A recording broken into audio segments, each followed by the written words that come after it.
Muchas páginas por avanzar.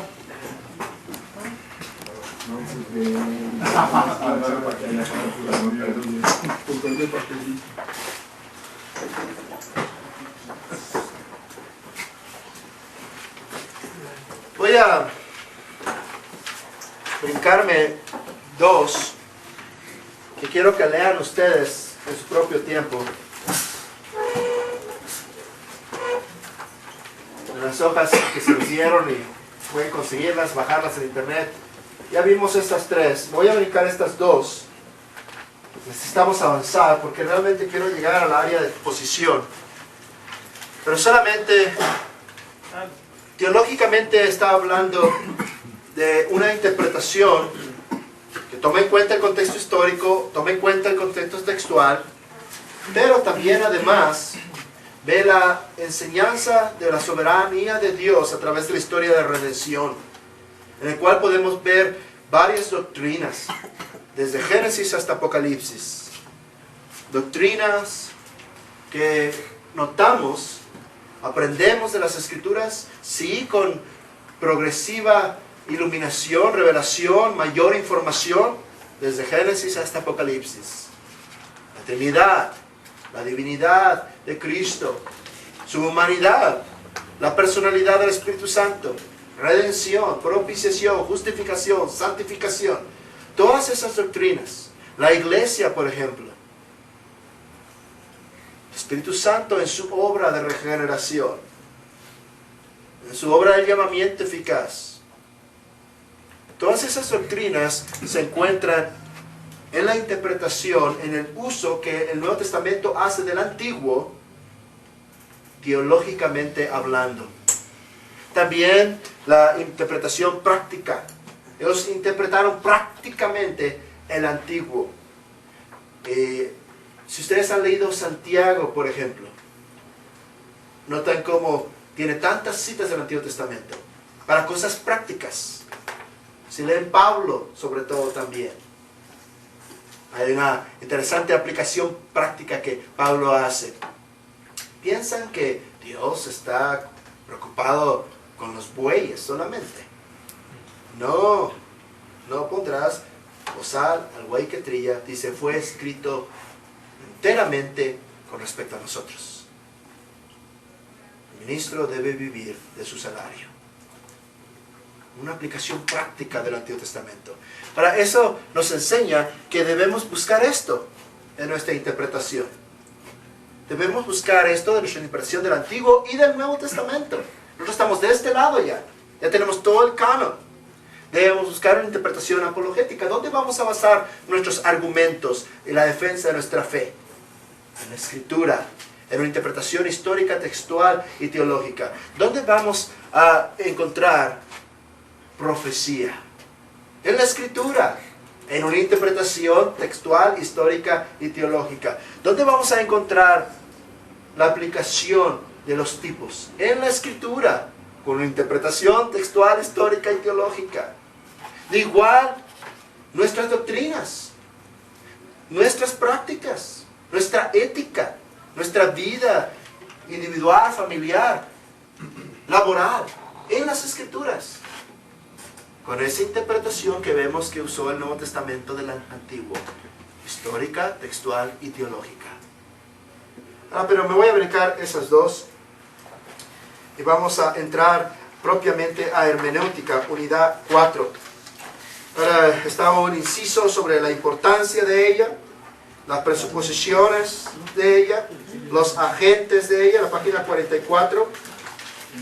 Quiero hacer unas muy breves notas sobre las herramientas de la hermenéutica. Porque algunos de ustedes me han preguntado sobre cuáles son las herramientas. Pero en primer lugar, la Biblia. La Biblia en diversas versiones, en los lenguajes que puedas leer. No solamente los tenemos impresos, pero también en el internet tenemos varios programas que podemos bajar y usar. Estaba pensando recientemente, porque a mí no me gusta leer en la computadora libros, aunque ya hay muchos libros. No me gusta más tenerlo en mis manos, olerla, la tinta y el papel. poder escribir yo, ya tengo la pantalla toda rayada ahí, ¿no? Con el marcador, pasar las hojas, etc. Estaba pensando, ahorita se fue la electricidad, ¿no? ¿Te imaginas? Tienes toda la computadora y se va la electricidad. Ahora, y tienes que preparar la clase dominical y el sermón para mañana y no hay electricidad en tu casa. ¿Qué vas a hacer? Pues voy a correr a algún lugar a comprar un generador. O voy a ir a la casa de alguien y conectar mi computadora ahí. Ah, pero es que la mía es laptop, tiene pila. Sí, pero ¿cuánto va a durar la pila? ¿2, 3 horas? ¿4 horas? ¿Cuánto mucho? Estaba pensando en los iPads y todo eso, ¿no? Si se acaba la pila, ¿y qué vas a hacer? Recientemente un amigo mío envió como 50 iPads a estudiantes de teología en Zimbabue. Y yo pensé, cuando se le acabe la pila, esas cosas que van a hacer. ¿Hasta dónde van a tener que caminar a ir a conectar el iPad? Otro amigo mío llevó casi 200 memorias flash a Haití, con no sé cuántos cientos de libros ahí adentro en archivos PDF, Adobe. Se me olvidó preguntarle, ¿también le regalaste computadoras a cada uno de ellos que le diste memoria flash? Es la cosa que con que se come, ¿no? No sirve de nada la memoria flash sin una laptop o sin algo en que conectarlo y ver lo que está dentro. La tecnología avanza tanto, no va a haber manera de que le ganen a Gutenberg. Damos los libros. Biblias. Ayudas lingüísticas, tales como gramáticas, léxicos, estudios de palabras. Y aquí los tienen todos ellos. Comentarios. Los mejores comentarios. Spurgeon en sus discursos a mis estudiantes tiene unos capítulos sobre los comentarios. Concordancias. Concordancias que indiquen la palabra en el idioma original. Diccionarios bíblicos, enciclopedias bíblicas, libros de historia, geografía, arqueología, introducciones bíblicas. Esas son nuestras herramientas de hermenéutica. Cuando comenzaron los módulos en Colombia, mucha emoción, ¿no? Había más de 100 pastores y estudiantes ministeriales. Y les dimos estas cosas, canónica y este módulo de exégesis. Iban 2 pastores americanos conmigo, Edwin González y Kit Mari. Y recuerdo que les dije, tenemos que darles la herramienta. Le estamos dando la instrucción, pero no le estamos dando con qué hacerlo. Y les reté a ambos pastores, vayan de vuelta a América, a sus iglesias. Y en lugar de construir una cancha de básquet o una alberca en sus templos, manden todo ese dinero para acá y compren esta herramienta y dénselas. Dénselas. Lo hicieron. Lo hicieron. Meses después volvieron con 100 y feria copias del libro de Redescubrimiento de la Exposición de MacArthur, con varias copias de las gramáticas griegas, de diccionarios, porque estas son las herramientas. Para ustedes las tienen a su alcance. Sí, son caras, requieren sacrificio, pero las necesitan.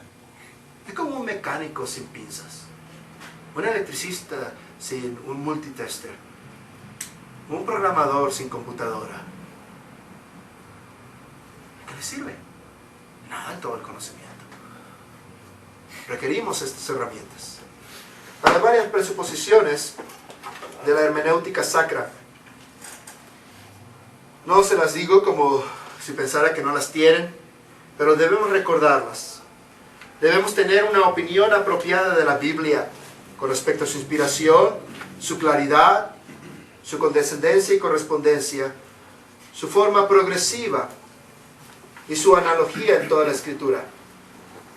Para una opinión apropiada de la tarea del pastor y maestro, Y eso está en la segunda parte, en la parte de teología pastoral, que espero llegar por lo menos mañana. No voy a decir más sobre esas cosas, estoy asumiendo que ustedes creen esas cosas, que puedo asumir que tienen esa opinión de la Escritura. Pero ¿qué con respecto a la interpretación misma? Bien, la interpretación se puede dividir en primer lugar, aunque ya he estado usando estas palabras, en una interpretación gramática. La interpretación gramática es simplemente esto: recuperar el significado y sentido original del texto, deducir del texto, no inducir al texto, deducir de ella, obtener el significado de la Escritura, no ponerle un significado que queramos a la Escritura. Y la mejor herramienta para esto es la interpretación gramática. La interpretación gramática asume que el lenguaje debe ser interpretado de acuerdo a su sentido literal. Ahora, literal lo estoy usando en el sentido teológico de la palabra. Y ese sentido es el sentido normal. Muchos usan literal en el sentido de literal, de letra. Yo sé que no existe esa palabra, ni la busquen porque no existe, la inventamos. Pero muchos piensan que es la letra. No, literal, en el sentido normal del lenguaje. Y el lenguaje normal tiene el lenguaje figurado. Y no por interpretar las figuras estamos rompiendo el lenguaje literal, porque podemos hablar así, el lenguaje figurado. El método literal de interpretación es la práctica usual en la interpretación de toda literatura. Sin importar qué clase de literatura estemos leyendo, asumimos el sentido literal del documento, a menos que la naturaleza de esa literatura nos lleve a pensar de otra manera. Si agarramos un libro de poesía, no lo vamos a interpretar literalmente.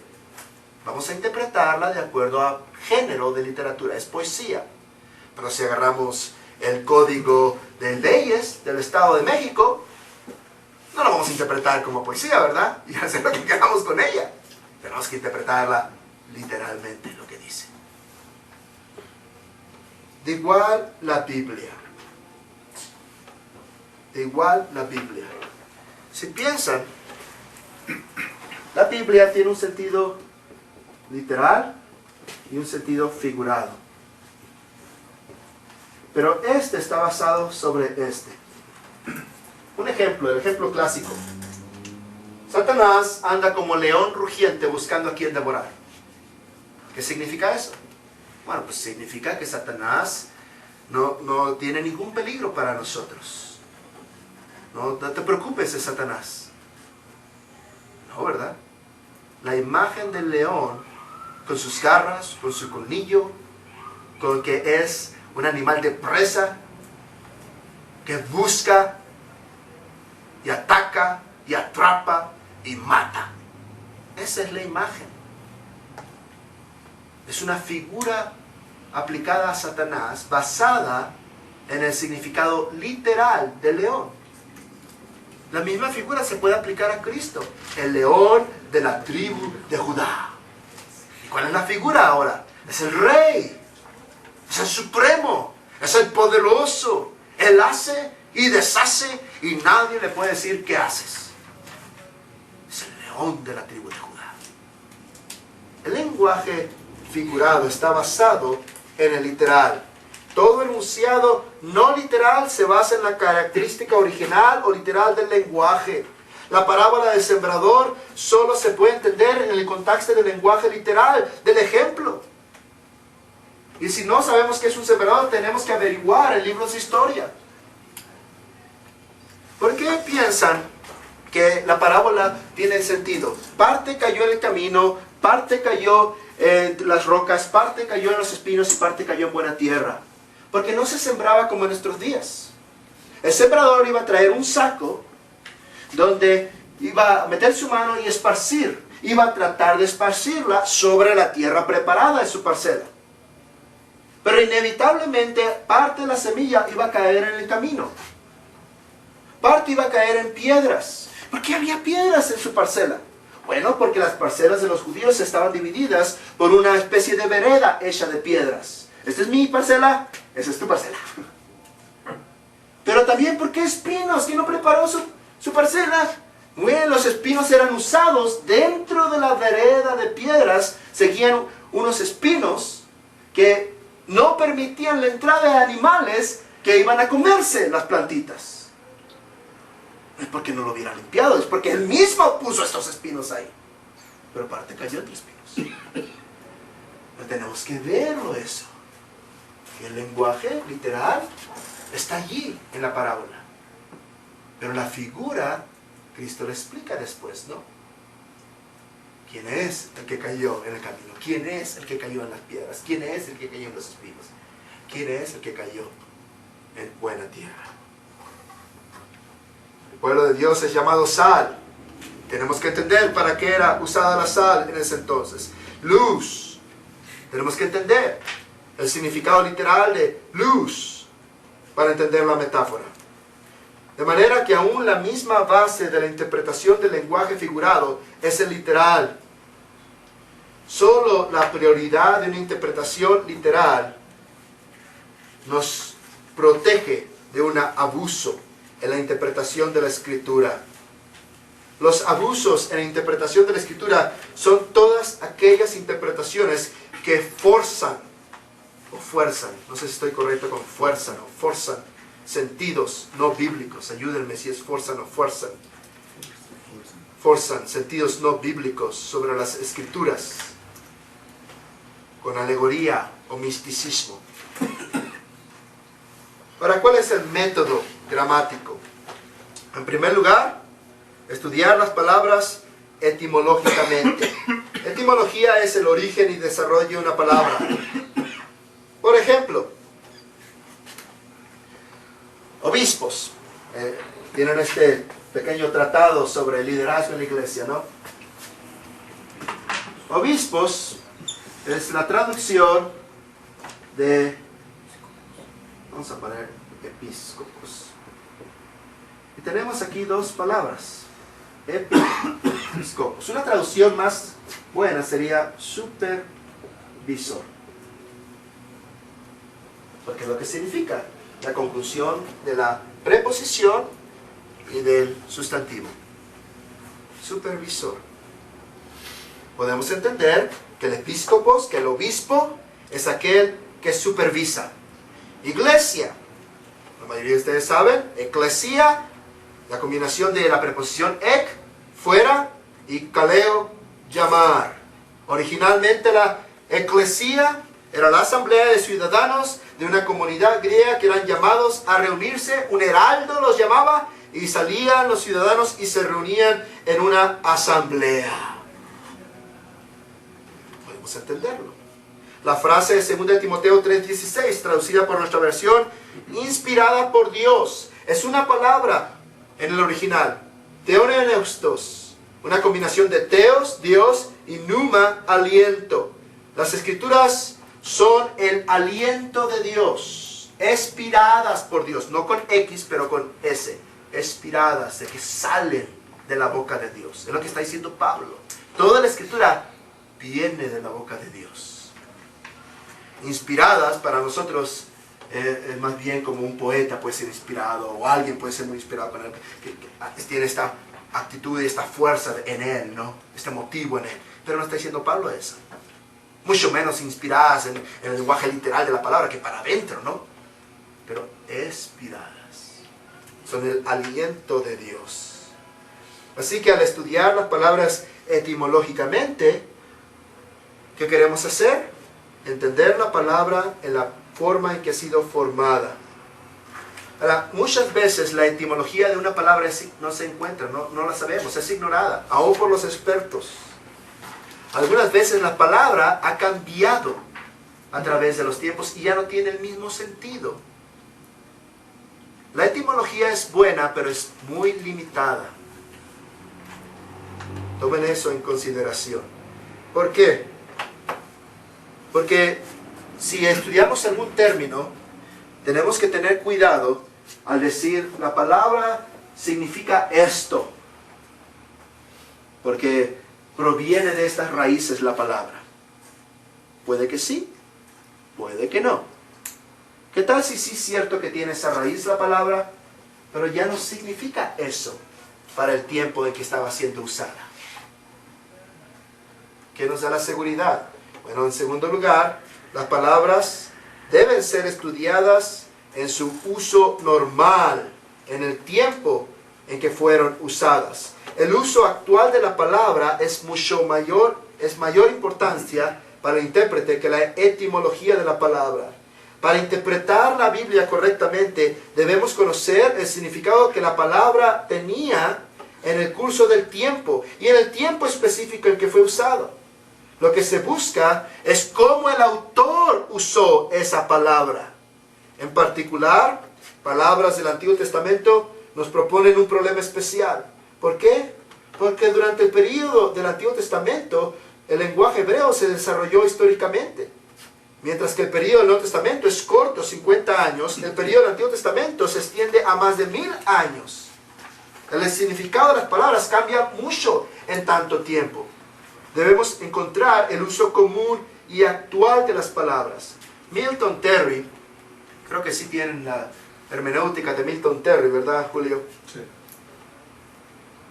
Sugiere 5 maneras para determinar el uso común y actual de las palabras. Nos dice estas 5 maneras. La definición dada por el autor mismo. Por ejemplo, en 2 Timoteo 3:17, perfecto es definido por enteramente preparado para toda buena obra. De hecho, el término perfecto ocurre solamente en ese texto.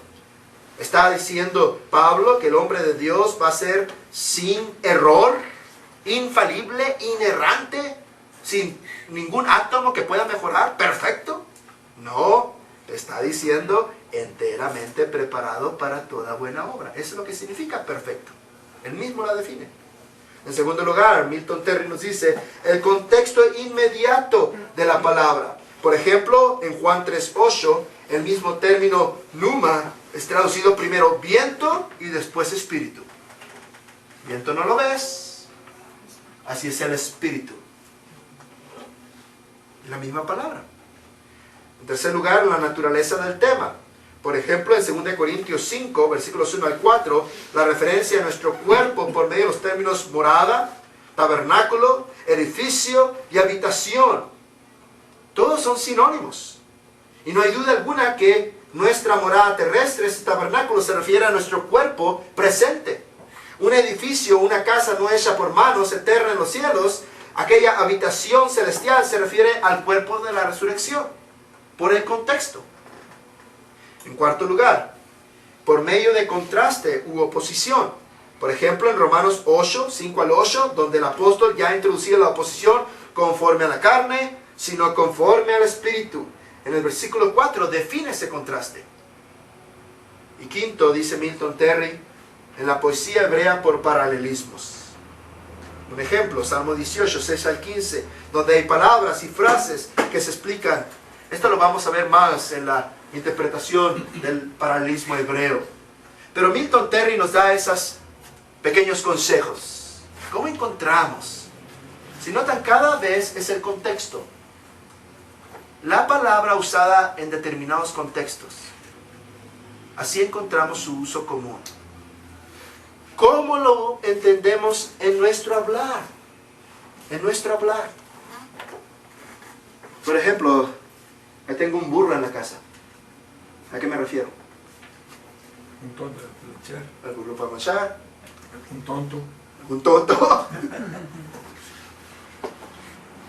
¿Qué tal si tengo un asno? Un donkey. Uno de verdad. ¿Saben que cuestan 50 pesos los burros allá en Cotemo? Yo he pensado en juntar algo de dinero y comprar muchos burros. Y cuando vienen los turistas, tal, pasearlos en burro. Y cobrarles $50 por cada paseo. Pero ¿se dan cuenta? La misma palabra, 3 diferentes significados. En Cuauhtémoc hay otro uso. Burro. Puede ser un taco. Es una tortilla de harina. Burritos. ¿Se dan cuenta? 4 diferentes significados. El contexto nos dice qué significa. No la etimología, el contexto. La etimología realmente es muy limitada, muy limitada. Porque la palabra realmente obtiene su significado del uso común. Y el uso común lo encontramos en el contexto. Una palabra que quizás en el tiempo de Pablo significaba algo, quizás en nuestro tiempo ya no significa eso. Tenemos que ir a su tiempo. Una palabra que quizás Pablo usó varias veces. Por ejemplo, ¿ha notado cómo usa Pablo la palabra ley en Romanos? Tiene diversos significados. A veces es la ley de Moisés, a veces es la ley natural, a veces es simplemente principio, la ley que está en mis miembros. Y está hablando del pecado, el principio de pecado. Entonces tiene diferentes usos. Entonces, tenemos que encontrarlo en el contexto. Ese es el estudio gramatical. Si buscamos la etimología no vamos a encontrar más que la raíz. Así es, más que la raíz. Algunas veces nos va a servir, pero muy limitadas veces. Ahora, las palabras pueden ser estudiadas también comparativamente, usando una concordancia de los idiomas originales, o por lo menos una que indique el término original. Podemos descubrir todas las referencias de esa misma palabra. Pero aquí quiero advertirles. La palabra, como acabo de decir, tiene varios sentidos. Y debemos evitar el error de entender la palabra en una forma prematura, particularmente con esa supuesta ley de primera mención. Era un principio hermenéutico muy común en décadas pasadas. El principio de primera mención. Y decías, encuentra dónde se menciona por primera vez esa palabra, y ahí está. Ese es el significado. Lo que ahí diga. Lo que ahí diga. Pero no es real. No es válida. No es cierto. Porque la palabra puede tener diversos significados. Tampoco la importancia de la palabra es determinada por las cuantas veces ocurre esa palabra. ¿Cuántas veces no hemos escuchado? Y este término ocurre 400 veces. Es muy importante. No importa cuántas veces ha ocurrido el término. Algunas veces ocurre bien poquitas veces y es muy importante.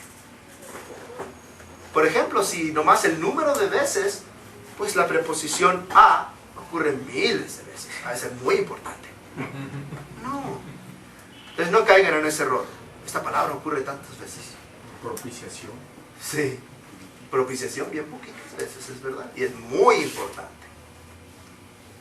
No es las veces que ocurre.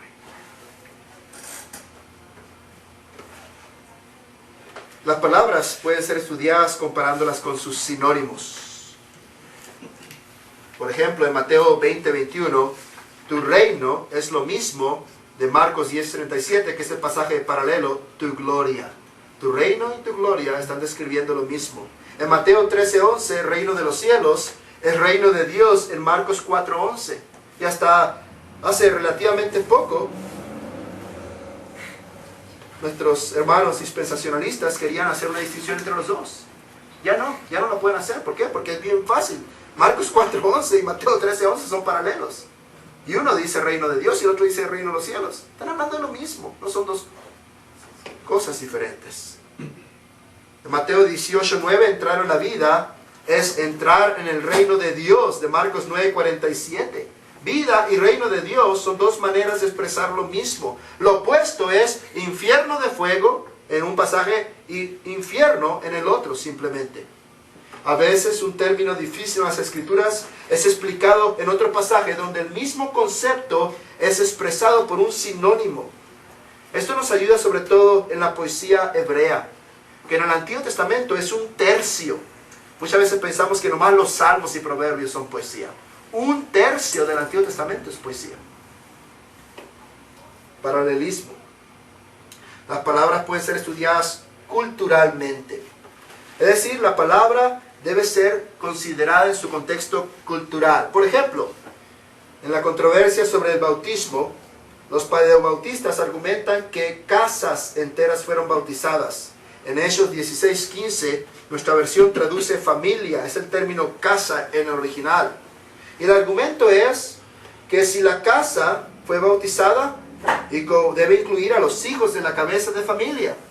Pero se olvidan de decirnos que en la cultura hebrea y griega, casa implicaba todo lo que poseía la cabeza de familia, incluyendo no solamente sus niños, pero también sus esclavos.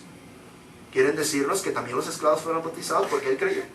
Obviamente no quieren decir eso, ¿verdad? Claro. Sería probar demasiado. Tenemos que entender, por ejemplo, cuando Jesús dice que su discípulo, si es obligado a llevar una carga por 1 milla, que vaya con él 2, se refería a la costumbre en su tiempo de que un soldado romano podía forzar a un súbdito del imperio a llevar una carga, pero no podía más que forzarlo a llevarlo 1 milla. Y había estas marcas romanas de las millas. Hasta nuestros días permanecen esas marcas en algunos caminos romanos. Pero se refiere a la costumbre de su tiempo de un soldado romano que podía forzar. Mándame. Poner la otra mejilla. Poner la otra mejilla igualmente. Indicaba pacificar. Es la cultura. No significa, pégame, ahora en esta. No. Era una forma cultural de decir, debes de ser pacífico. No devuelvas el golpe. No quiere decir, me pegó, me voy a poner otra vez, póngame otra vez. ¿Cuántas veces yo he oído a gente mal usar eso? No podemos defendernos. El 6º mandamiento implica que debemos defender nuestra vida. Significa que debemos ser pacificadores. Culturalmente. Las palabras además pueden ser estudiadas comparándolas con lenguajes afines. Es decir, que tengan la misma raíz en su historia. Lenguaje originales, hebreo y griego, muchas veces no sabemos algún término, pero como la Biblia hebrea fue traducida al griego en la Septuaginta, y luego tanto el hebreo y el original fueron traducidas por la Vulgata, algunas veces podemos entender un término que no se sabe su significado en hebreo, pero ahí está la traducción griega. Y ahí está el significado. Algunas veces no sabemos el significado de ni uno de los dos, pero ahí está la traducción latina y nos ayuda. Ahora, si no sabemos usar esos lenguajes, podemos usar diferentes versiones de la Biblia. La Biblia ha sido traducida al español varias veces. Podemos agarrar todas estas versiones y compararlas para entender un término. Los comentarios, sobre todo basados en el lenguaje, son mejores en esto.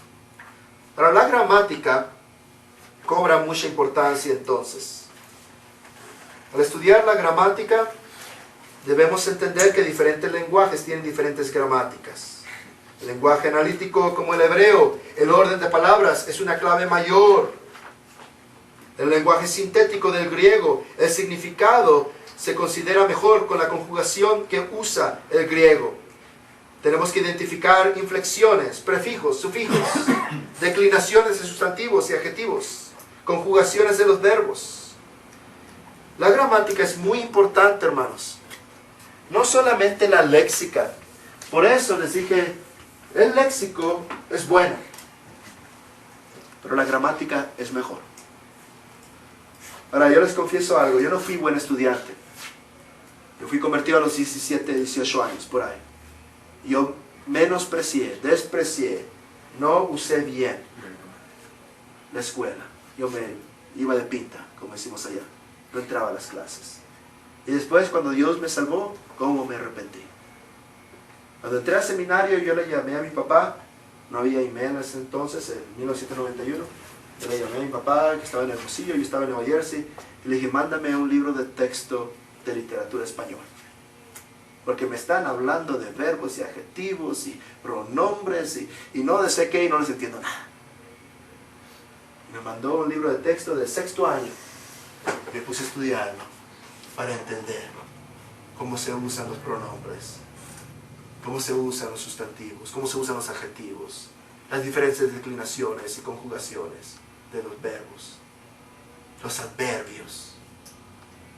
Tenemos que saber todas esas cosas. No sé si todavía se puede conseguir, Julio. Hay un librito que dice gramática española para estudiantes de la Biblia. ¿No lo has visto? Ya no lo hacen. Entonces tenemos que ir ahí a sexto de primaria. Sí, o a secundaria. Una copia de su Sí, se puede conseguir. Algunos de sus hijos están en primaria, otros en secundaria. Tenemos que estudiar la gramática. Preguntar. No tener vergüenza. A mis estudiantes a veces les digo, a ver, identifiquen en este enunciado, en esta oración, sus diversas partes gramaticales. Y batallan. Les pregunto, subrayan el sustantivo y subrayan un adjetivo o un adverbio. Pero, por ejemplo, si ves mente después de una palabra, pues inmediatamente sabes que es un adverbio, ¿no? Y si esta palabra está diciéndonos cómo es la cosa, es un adjetivo. Pero tenemos que entender que son preposiciones, que son conjugaciones, que son conjunciones. Tenemos que entender eso aún en español. Ahora, obviamente la gramática bíblica asume un conocimiento de los lenguajes originales. Pero aún, aunque sea de una manera limitada, podemos usar herramientas. Hay léxicos analíticos, hay libros de gramática bíblica, hay textos originales impresos ya, analizados gramáticamente. Pero sí tenemos que tener un cuidado. No debemos forzar un punto de gramática española al texto, aunque sea una excelente traducción, porque son diferentes gramáticas, la griega y la hebrea. Entonces, tu interpretación no debe estar basada en la gramática del español. Tienes que hacer un esfuerzo por encontrar qué dice el texto realmente. Pero la mayoría de nuestras traducciones son excelentes y buenas y siguen y son paralelas en gramática. Pero algunas veces no. Algunas veces no. Una pregunta. Mándeme. ¿La gramática la tengo que investigar en los idiomas originales? Sí. ¿Por qué En un libro verde por ahí. ¿Dónde está? eso? Por ejemplo, introducción al griego del Nuevo Testamento. El griego, estas son buenas. ¿Dónde está el otro? Esta. Aprendamos griego. Eso es para el Nuevo Testamento. Hay similares para el Antiguo. Y son herramientas que podemos usar y aprender y dar ejemplos. Tengo un proyecto que empecé en diciembre y fue un proyecto personal. Agarré 1 Timoteo, puse 2 columnas paralelas, el español y el griego, y luego puse una columna muy amplia y dije, voy a analizar gramáticamente cada palabra y mostrar la unión entre ambas, entre el español y el griego. Poner cada palabra paralela. Y acá voy a poner qué es, qué parte gramatical es, su declinación o conjugación, su significado. Y luego puse 3 o 4 numeritos. El primer número era la página en el léxico estándar de griego, que es uno que se llama Bauer and Gingrich en inglés. El segundo número era el mejor léxico que tenemos en griego para español, que es el de Tukey. El tercer número era una concordancia léxica que tenemos también, ahorita olvidé, creo que es McKibben, el autor. Es una verde, gruesota. Y el cuarto número era ese diccionario teológico que está ahí en medio, de cubierta café, pero realmente la pasta es blanca. Y dije, voy a hacer esto para mí.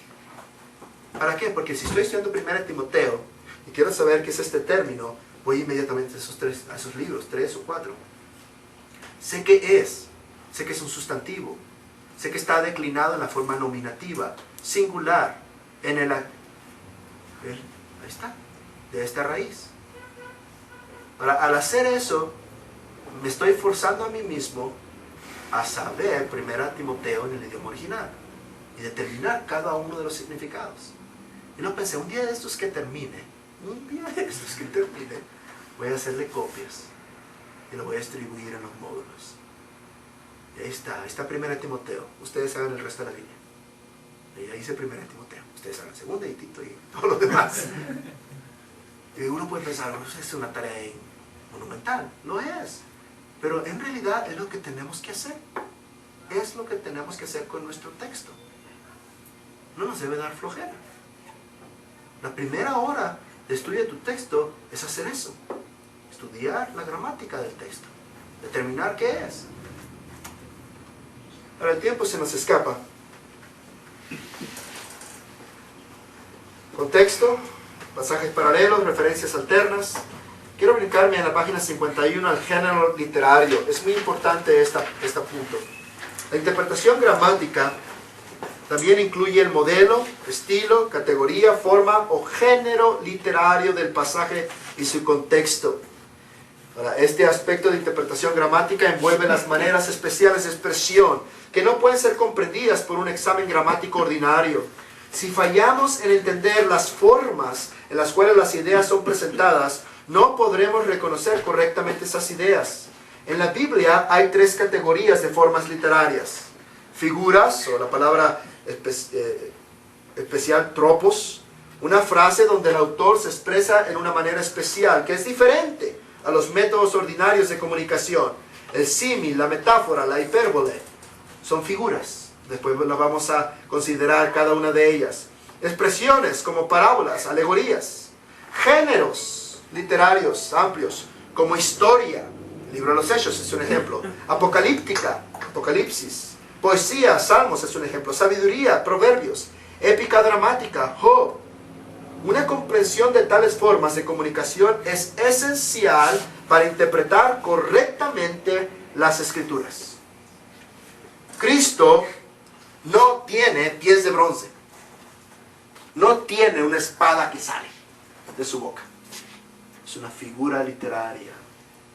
No es un anciano de días con cabello blanco. Es una figura literaria. Sus ojos no son de azufre y llama. Es una figura literaria. Jerusalén la celestial no es un cubo que baja del cielo. Es una figura literaria. Mi esposa no le gusta cuando le digo que no, la puerta no va a ser una perla gigante. Es una figura literaria. Ah, pero no me quites la emoción, que va a ser caminos de oro. No, es una figura literaria. Y toda la gente se imagina lo que voy a andar allá caminando las carreteras de oro. Es una figura literaria. El lenguaje así. Lenguaje profético. Los salmos. Ahora vamos a agarrar Hechos y decir es una figura literaria. No, porque es historia. Es un registro histórico. Génesis. ¿Es leyenda? ¿Es místico? No, es un registro histórico. ¿Saben que a través de Génesis hay más de 10 indicaciones de registros históricos? Tenemos un notario, ¿no? Y me gusta la idea. Notarizados. Es la frase en hebreo Hotoledot. Y cuando encontramos esta frase, está una indicación mosaica. Este es un registro histórico. Esto es algo escrito que Moisés tenía frente a él. Un Hotoledot. Un acta registrada. Y estos son los nombres. Y estos son sus descendientes. Y estas son sus tierras. Y estos son los años que vivieron. Un Hotoledot. Es un registro histórico. En Génesis no es leyenda. No es cuento. Es un registro histórico. Realmente hubo un hombre llamado Noé. Realmente hizo un arca con esas dimensiones. Realmente entraron animales, pareja. Realmente sucedió eso. Realmente todos descendemos de Noé. O uno de sus hijos, Sem, Cam y Jafet. Alguno de ellos.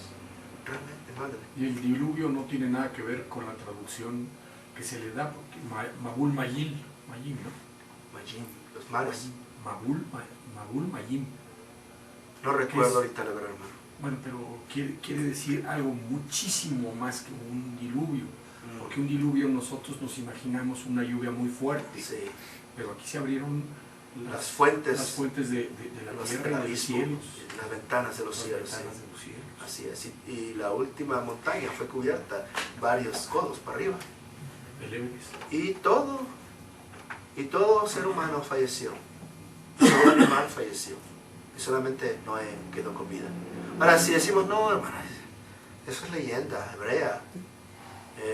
La épica de Gilgamesh también la cuenta, es leyenda. Entonces Pedro mintió y Jesús mintió. ¿Qué estamos haciendo aquí, hermanos? Haciendo los locos con estas cosas.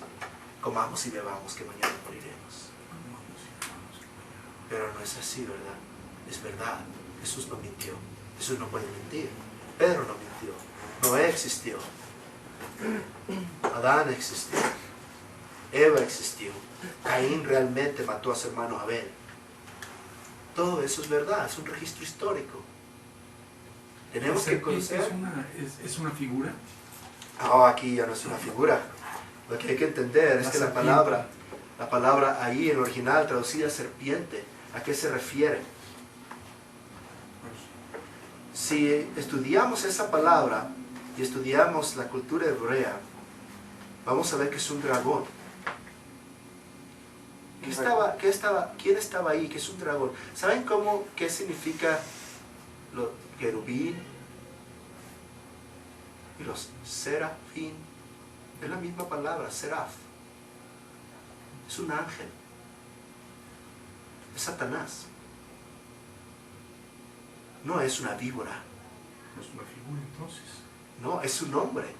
No es una figura, es su nombre. ¿Nombre? Nombre, de nombre, con N. La serpiente antigua, el dragón, Satanás, nos dice Juan. Serpiente antigua. Es el nombre de él. Ok. Pero inmediatamente pensamos en una víbora, ¿no? Sí. Con una manzana en la boca. No, es el nombre de él. Eso es. O sea, fue un ángel en su forma de ángel. Es Satanás, esa es su forma. Sí, me gusta mucho esto porque me lo enseñó Robert González. Si consideran esto, los ángeles, cuando Dios les permitió ser visibles, hay dos formas que se indican de un ángel. Y podemos notar la diferencia por la reacción en las personas. Algunas veces no hay reacción. Dos varones vienen caminando. Abraham o Lot. Pero algunas veces hay reacción de terror, de miedo. ¿Cómo reaccionó Zacarías? Sí, no, temblor. Los padres de Sansón. Cuando Dios permite que los ángeles se vuelvan visibles, o los pone en una forma de varón, nunca de mujer, y mucho menos de bebé con alitas, una forma de varón, o en una forma terrible, que infunde miedo. Robert González hizo un estudio, porque su tesis doctoral fue sobre Génesis. Hizo un estudio de esta palabra serpiente, y mostró que en los escritos del Medio Oriente lejano, esta palabra significaba dragón. Dragón. Y no estaban hablando de lo que Hollywood nos presenta como un dragón.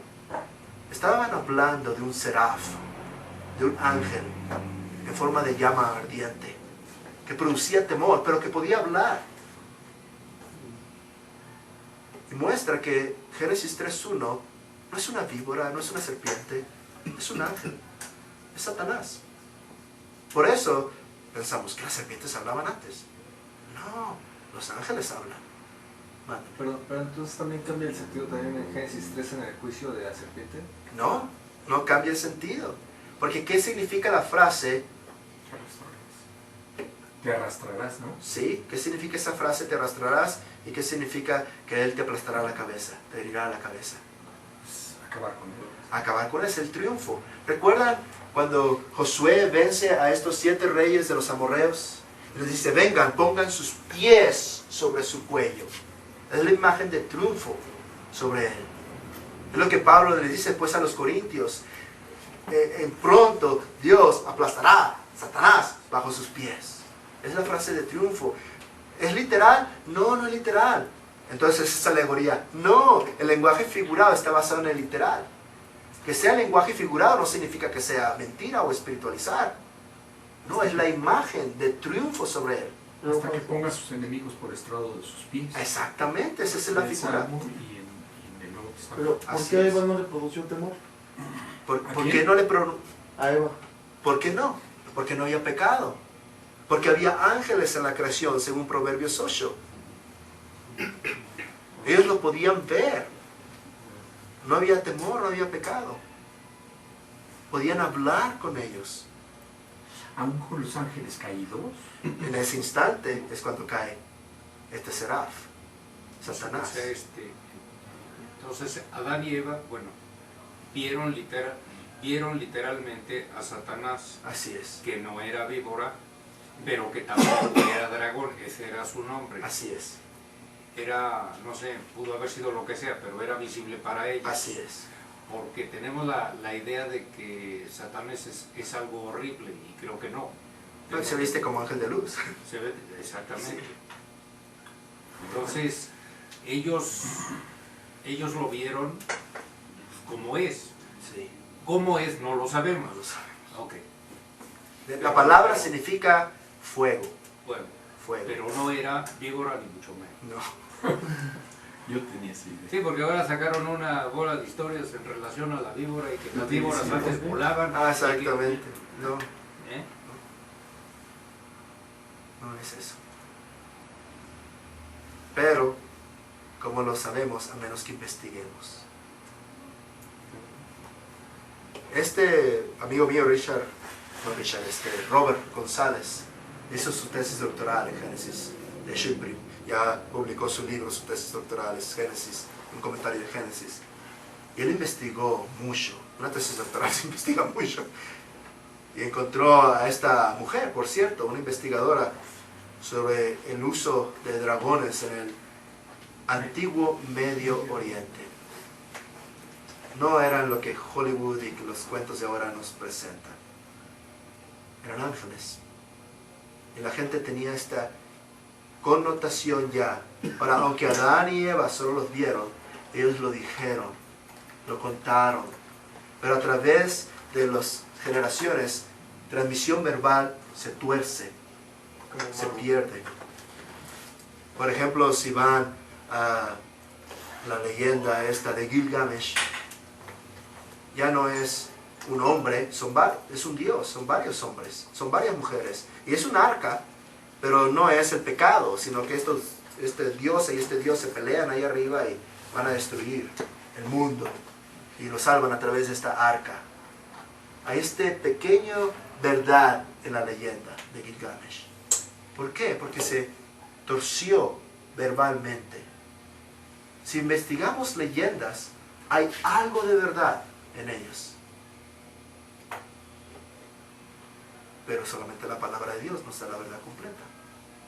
No es Moisés dependiendo en Gilgamesh. No. Es Gilgamesh siendo una versión torcida de lo que pasó. El tiempo se fue, pero sin embargo, Una cosa, porque lo tenemos en mente también, vuelvo a la serpiente.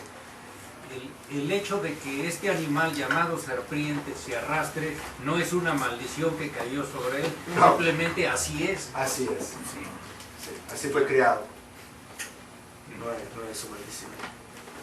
Yo todavía me recuerdo cuando estaba en el seminario, yo todavía tenía esta idea de las serpientes y todo lo demás. Y un amigo mío tenía una boa constrictor. Y yo estaba con este pensamiento legalista, ¿no? Y le pregunté a mi profesor de sistemática, no está mal que este amigo tenga una boa, ¿no? Es una serpiente, es un símbolo de Satanás y todo lo demás. No sé, pobre, yo no sé si quería reírse o llorar, ¿no? Pero bueno, es otra cosa. Este es un pensamiento que yo tengo, no sé si será real. El emblema que utilizan los médicos es una especie de asta con una serpiente. Sí, ese es el símbolo de un famoso doctor. Otro, no es Heracles, es otro. Es de griego, de un famoso dios doctor griego. es el símbolo de él. Pero no es Nebustán. No, no es. No tiene que ver con que el que voltea y ve la vara. No.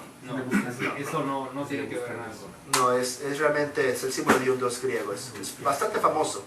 Ahorita no recuerdo el nombre, pero sí es bastante famoso. ¿No es el de juramento hipocrático, como Hipócrates? No, no es Hipócrates, no es otro. No recuerdo, disculpen que no recuerdo ahorita el nombre, lo puedo investigar en internet, sí me lo sabía.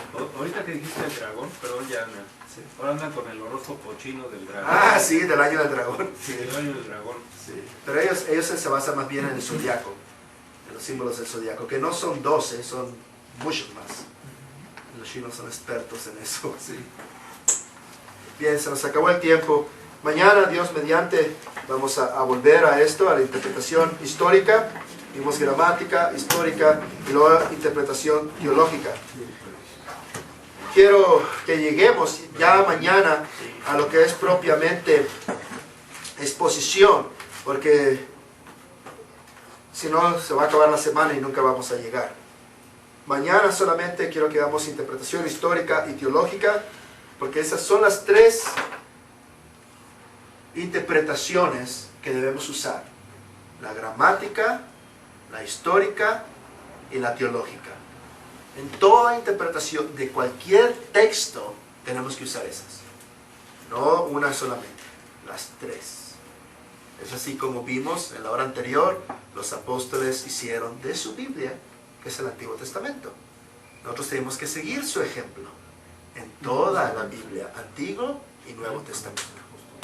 Ahora, mañana también nos vamos a brincar varios puntos, pero sí quiero advertirles contra ciertas falacias. Ahora quiero advertirles de esa advertencia de mañana. Y esta es la advertencia. Cuando leí ese libro, Falacias Exegéticas de Carson, yo dije, ya no voy a volver a predicar, ya no voy a volver a enseñar, porque yo he cometido todas estas falacias. Entonces les advierto que no vayan a desanimarse. No piensen, bueno, ya no se puede, imposible, yo hice esto.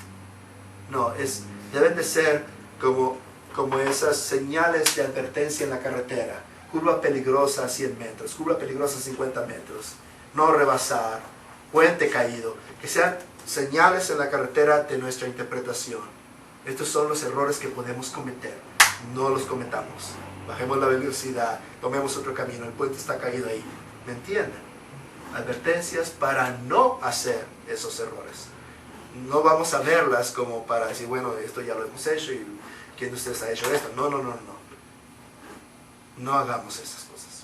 Eso es lo que vamos a ver mañana, Dios mediante. Vamos a concluir en oración. Si hay preguntas y demás, comentarios, cosas que quieran añadir, el viernes, en la última hora, espero tener tiempo para ello. Hermano Roger, si por favor nos despide en oración. Señor, pues te damos muchas gracias por tu palabra. Pues sabemos que no sabemos qué significa, pero gracias por todo lo que tú nos provees para acercarnos a ti y entender correctamente tu palabra, aplicarla, usarla en nuestras vidas, usarla en nuestras iglesias y pues entender lo que es tu voluntad, discernir todas tus enseñanzas y todas tus sabidurías. Sabemos que estamos muy limitados, pero te damos gracias por lo que nos estás dando, lo que nos estás mostrando, y pues te pedimos tu ayuda, tu Espíritu, Señor, para hacerlo por la forma correcta, para darte la gloria a ti y dar testimonio de ti. Guíanos y guárdanos y tráenos mañana y abre nuestro entendimiento para que tú cumplas tu plan en cada uno de nosotros. Pedimos que sea para tu gloria, en el nombre de Hijo Jesús. Amén. Dejamos las sillas. Estamos alzando la Digamos que las oscuras